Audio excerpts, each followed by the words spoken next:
მოგესალმებით ღვთისმშობლებო, თუ კითხვას ასე დავსვავდით, როგორ და როდიდან გახდნენ ადამიანები რელიგიურები? რას უპასუხებდით? ეს ედემის ბაღიდან დაიწყო, როცა დედამიწაზე მხოლოდ ადამიანთა პირველი წყვილი ცხოვრობდა. ჩვენი შემოქმედის მიერ ჩვენ თავიდანვე შექმნილები ვიყავით როგორც ფიზიკური მოთხოვნილებებით, ასე სულიერი მოთხოვნილებებით და სწორედ აი ამ თემის ირგვლივ მე დეტალები ვისაც გაინტერესებთ, რომ ნახოთ თუ რას ნიშნავს აი სულიერი მოთხოვნილებების დაკმაყოფილება, აი ამ გვერდზე ასკროლეთ პროფილი და მოისმინეთ რიგით პირველი, მეორე, მესამე ვიდეო რგოლები. ეს კი რომელსაც ახლა ისმენთ, რიგით 119 ვიდეო რგოლია, თუ აკვირდებით რიგითი ნომრები ფრჩხილებშია მოცემული. და იცოდა რა, სატანა ეშმაკმა თუ როგორ ვიყავით შექმნილები, რომ ის ღმერთისადმი თაყვანისცემას ფაქტიურად ვერ წაართმევდა ადამიანებს, მან მოიფიქრა შემდეგი ხრიკი, რომ ადამიანებისთვის თავისი თავი შეეთავაზებინა და ჩაენაცვლებინა ღმერთი. ისე რომ ამას ადამიანები ვერ მიმხვდარიყვნენ.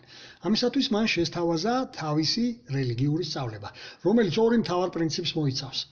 რასაც ფაქტიურად ეს საპირისპიროა მისი ეს სწავლება, ლოგიკური ამიტომ ქვია ხო სატანა, რომ ღმერთის სწავლების საპირისპირო.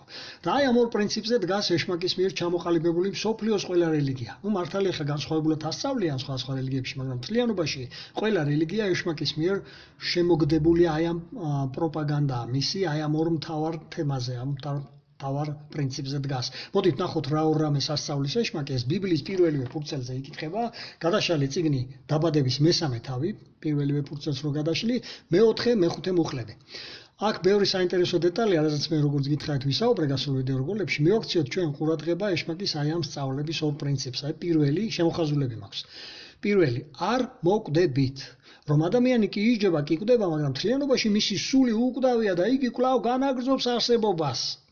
ამას ასწავლის ყველა რელიგია, თუმცა სხვადასხვანაირად ზოგან ერთი ადამიანი და მეორეში გადადისო, ზოგან ერთი კმილებიდან მეორეშიო, ზოგან საერთოდ პირდაპირ ზეცაში მიდიხარ და ღმერთებით ახარ როგორც სხვა ანგელოზები ცხოვრობენ და მეორე შეიქმნებით ღმერთებივითო, ანუ თავადაც ადამიანებს მიაგებენო დიდებას, ანუ პატივს. ზოგ სიცოცხლეშივე, ზოგსაც სიცოცხლის ღვაწლის დამსახურების მიხედვით, გარდაცვალების შემდგომ და მსოფლიოს ყველა რელიგიებში ყავთ ეგრეთ წოდებული წმინდანები, რომლებიც აყვანილები ყავთ ღმერთების დონემდე, რომლებსაც მიაგებენ დიდებას და პატივს. ზოგი ადამიანი კი სიცოცხლეშივე გააღმერთეს, თუ აკვირდებით ჩვენ ქვეყანაში და უძღვნიან ქებას, დიდებას, ემთხვევიან და ასე შემდეგ.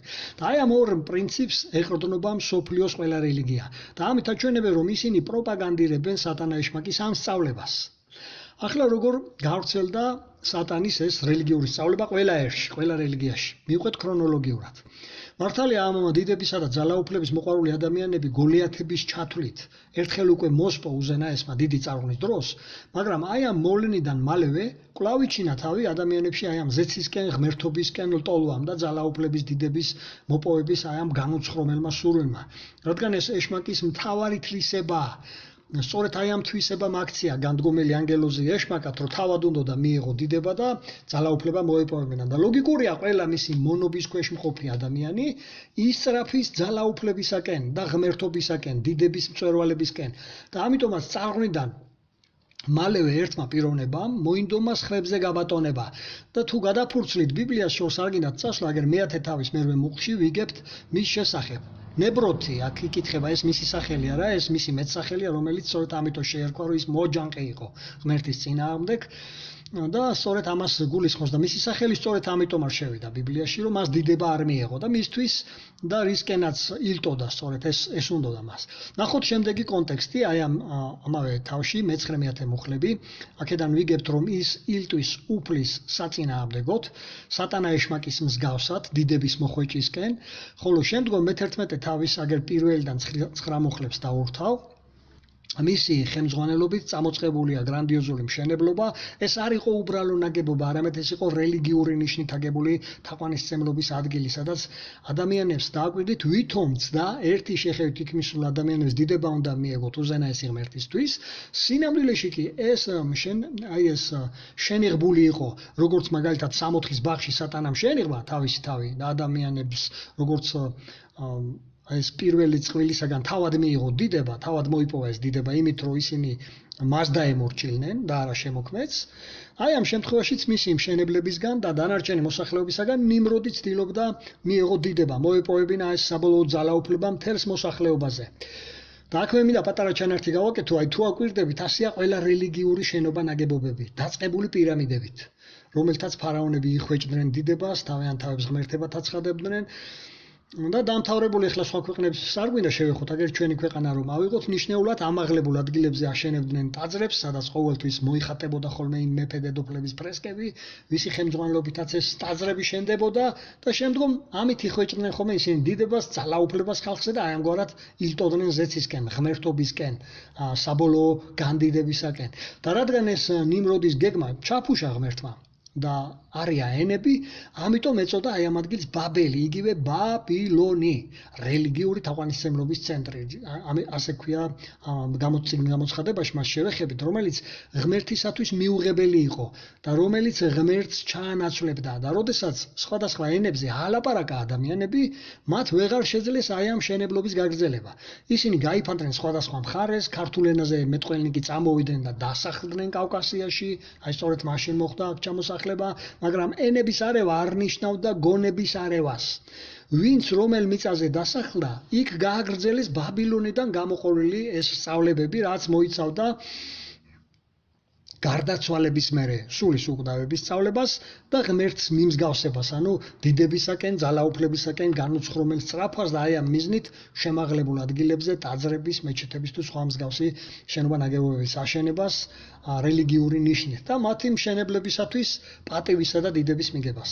ეს რაც შეეხება ბიბლიის პირველი წიგნის აი ამ რაც საიდან წამოვიდა ეს და როგორ გავრცელდა ხალხში და ახლა ყველა წიგნს, ყველა მონაკვეთს ვერ შევეხებით ბიბლიიდან, ამიტომ მოდით გადავიდეთ პირდაპირ ბიბლიის ბოლო წიგნზე, სადაც უკვე აღწერილია ამ ბაბილონის განადგურება, ანუ რომელი ბაბილონის, თანამედროვე ბაბილონის განადგურება აქ აღწერილი რელიგიური ცენტრების.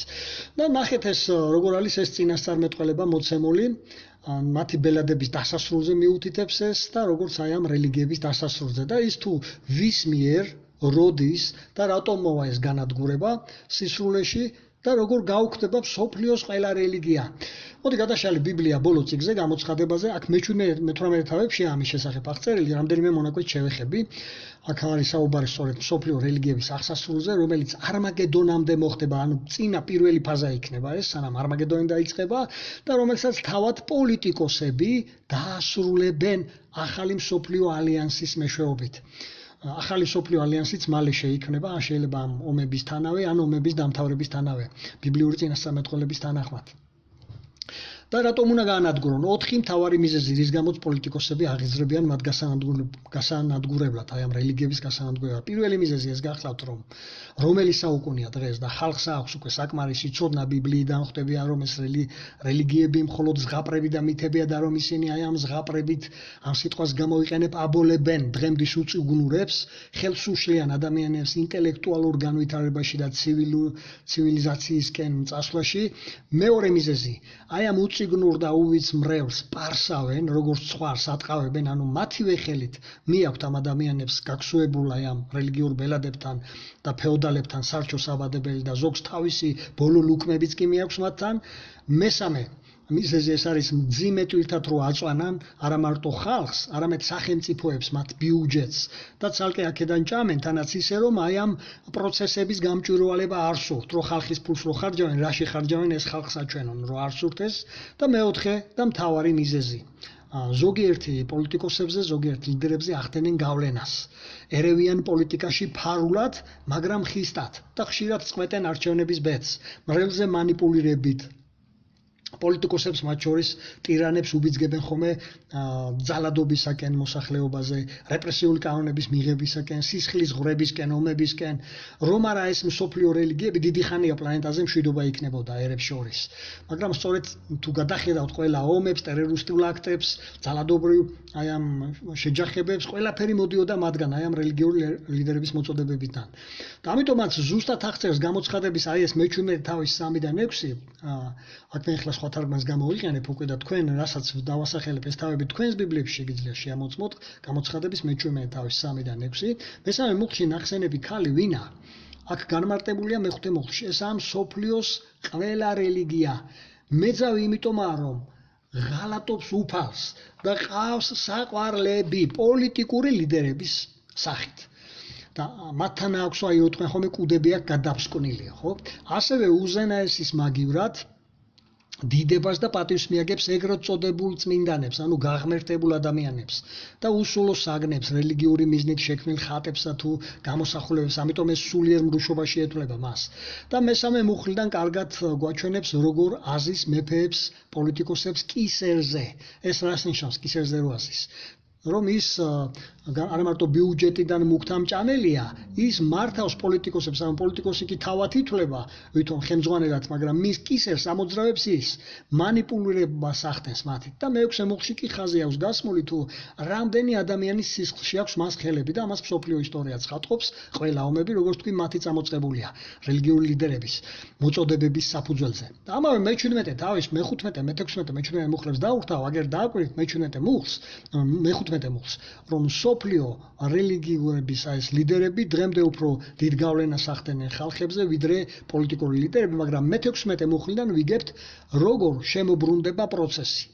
მსოფლიოს გაერთიანებული პოლიტიკური ლიდერები, ახალი მსოფლიო ალიანსი, რომელიც აქ მხეცად არის მოხსენებული და საერთოდ თუ აკვირდებით დროშებზე, გერბებზე მხეცებია ხოლმე გამოსახული, ეს ასიმბოლოებს ამას, რომ აი ეს 10 თავიანი მხეცი არის სწორედ ეს გაერთიანებული მსოფლიოს ლიდერები, ალიანსი, ახალი, რომელიც მალე შეიქმნება და აქ 4 დეტალს შევეხოთ, ნახე რა სიტყვებია გამოყენებული, შეიძულებენ მეძავს.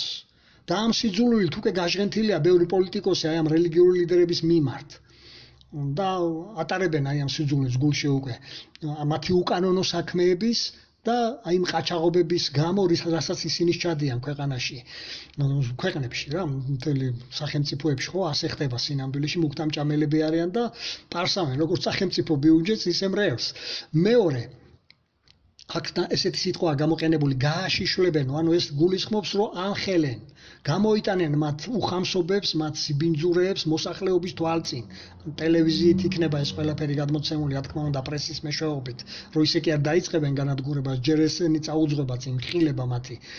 და ყველა კომპრომატებს, რაც მოპოვებული აქვს, ამას სააშკარაოზე გამოიტანენ. მესამე აქ არის ააწიოკებენ ეს სიტყვა გამოყენებული. ანუ დაიწყებენ მათ დაპატიმრებებს, აკრძალავენ საერთოდ აი ამ რელიგიებს. და მთელი ეს უკვე მათ ხელში არსებული სიმდიდრე, ეს არის რელიგიური შენობები, ეს არქიტექტურული შედევრები, უნიკალური ნაკეთობები, სიძველეები გადავა კულტურის სამინისტროს დაქვემდებარებაში. სხვათა შორის გელათის ის არ დაემართებოდა, რაც დღეს დაემართა, ის რომ კულტურის სამინისტროს დაქვემდებარებაში ყოფილიყო. იმიტომ მათ სიამდვილეში ესენი არ აინტერესებთ ეს რელიგიური რაღაცები, მათ უნდათ უბრალოდ გავლენები, ხალხზე ძალაუფლება, სიმდიდრე. და საერთოდ არ აინტერესებთ ეს სიძველეები სიღრმისეულად. და მეოთხე მათ ხორცს შეწამენ, ცეცხლში დაწვავენ, რაც იმაზე მიუთითებს, რომ საბოლოოდ დაასრულებენ რელიგიების ბატონობას ხალხებზე და მათ ზომბირებულ მრევლზე. და მე-17 მუხლიდან კი ვიგებთ, რომ ეს თავად უზენაესი ღმერთის გადაწყვეტილებაა და რომ თავად ღმერთი აღძრავს აი ამ ახალ ალიანსს, მსოფლიო გაერთიანებულ პოლიტიკოს ლიდერებს სისრულეში მოიყვანონ მისი ეს განაჩენი ყველა რელიგიებზე. ბოლოს კი ნახეთ აქ მე-18 თავის მე-19 მუხლებში რა აზრია, მათ შორის ტირანები, ვინც არიან ბიზნესმენები, ეს კომერციული სამყაროს დიდი მაგნატები, რომლებიც ფულს შოულობდნენ აი ამ რელიგიური დღესასწაულების დროს, ისინი გამოიგლოებენ აი ამ ფულის შოვნის წყაროს დაკარგვის გამო. აი ასეთი ბოლო ელოდება მსოფლიოს ყველა რელიგიას. თვითმარქვია ქრისტიანების ჩათვლით. გადარჩენია მხოლოდ ჭეშმარიტი ქრისტიანები, რომლებიც ქრისტეს ზრდიან საკუთარ გულში და გონებაში, რომლებიც სწავლობენ ქრისტეს არეკლას თვისობრივად და დღესვე ემიჯნებიან იმ რელიგიურ რიტუალებს, იმ დღესასწაულებს, რომელიც ქრისტეს არ დაუალებია და რომელსაც 60 ქულო ეკლესია არ აღნიშნავდა, ამ ყველაფერს ემიჯნებიან. დანარჩენი ეს ორი, მე-17, მე-18 თავი მოდით პირადად გამოიკვლიეთ თქვენ სახლებში და ასევე მინდა დაურთა აქვე მე-18 თავის მე-4 მუხლი, საიდანაც უკვე მოწოდება აქედან დააკვირდით, ვინ მოგიწოდებთ. ვინც ისმენთ, გულწრფელი მკვლევარები ვინც ხართ, ეს პირდაპირ ეს მოწოდება ამას გულისხმობს, რომ გამოდით ამ რელიგიებიდან სანამ დროა, რომელიც უნდა განადგურდეს. ახვალთ იმ გემზე, რომელიც იცით, რომ უკვე დაზიანებულია და უნდა ჩაიძიროს ის ტეტანიკი. ახვალთ ასეთ გემზე, მაშინ უნდა გადმოხვიდეთ აი ამ სამაშველო ნავებში, რომელსაც გიგზავნით ღმერთი ჩემი და ჩემნაირი ადამიანების მეშვეობით. მოაშვეთ, გამოერიდეთ მათ, ისწავლეთ რა არის ქრისტიანობა სახარებების კითხვით ინდივიდუალურად მოხდება გადარჩენა და არა ესე ჯოგები, ხროვები და რელიგიური აი ეს თავყრილობები, როგორც იმართება ხოლმე. ეს ინდივიდუალური გადარჩენა იქნება, მხოლოდ ისინი, ვინც ქრისტესნი იქნებიან. და თუ რას ნიშნავს იყო ქრისტესი, ამაზე მე ვისაუბრე სხვა ვიდეო რგოლებში, უნდა შემოხვიე და მოისმინო ისინი. თავად ქრისტემ უნდა გაღიაროთ ქრისტიანად და არა თქვენ უძახოთ თქვენს თავებს, რომ ქრისტიანები ხართ. ამიტომ ქრისტიანი არ არის მართლმადიდებელი. მართლმადიდებელი და ქრისტიანი ორივე ვერ იქნები. მართლმადიდებლობა ეს არის რელიგია, რომელიც მე-4 საუკუნეში ჩამოყალიბდა. ხოლო ქრისტიანობა ეს ქრისტემ ჩამოაყალიბა სამოციქულო ეკლესია, მის მოციქულებზე პეტრეზე დგას და მისი სწავლებები უნდა წაიკითხოთ და იცხოვროთ ისე, როგორც ამ მოწოდებებშია და არა ამ რელიგიური ლიდერებს უსმინოთ. ამიტომ უნდა გამოხვიდეთ, აი აქ ზუსტად ეს მოწოდებაა. გამოდით, გამოეყავით, რომ თქვენც არ განადგურდეთო მათთან ერთად. გისურვებთ წარმატებას ყველა გულწრფელ ბიბლიის მკვლევარს და მათ, ვინც ელით აი ამ უფლის დიად